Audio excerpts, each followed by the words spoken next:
आंबेगाव तालुक्यातील घोडेगाव परिसरात किरकोळ कारणावरून झालेल्या मारहाणीत एका व्यक्तीचा मृत्यू झाल्याची धक्कादायक घटना उघडकीस आली.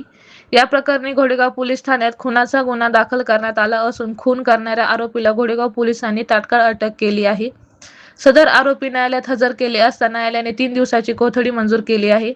पोलिसांनी दिलेल्या माहितीनुसार ही घटना 11 मे 2026 रोजी रात्री सुमारे 11:30 वाजण्याच्या सुमारास घोडेगाव येथील आनंद दरबार जवळील असलेल्या देशी दारू दुकानाच्या गेट समोर घडली. यामध्ये राजेंद्र रघुनाथ शहाणे वय 57 राहणार घोडेगाव तालुका आंबेगाव जिल्हा पुणे यांचा मृत्यू झाला. या प्रकरणी जीवन अंकुश गवारे यांनी फिर्यादी दिली असून महेंद्र सुभाष शिंदे राहणार घोडेगाव वडारगल्ली तालुका आंबेगाव यांच्या विरोधात गुन्हा दाखल करण्यात आला आहे.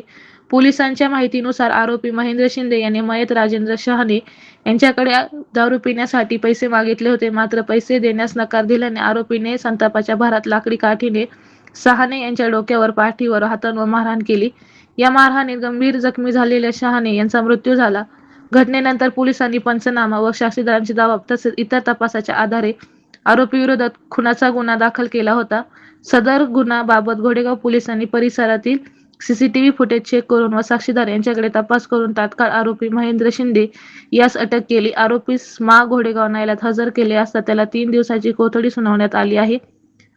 सदर आरोपीवर यापूर्वी देखील गंभीर गुन्हा दाखल असून त्या संदर्भात पुढील तपास घोडेगाव पोलीस करत आहे.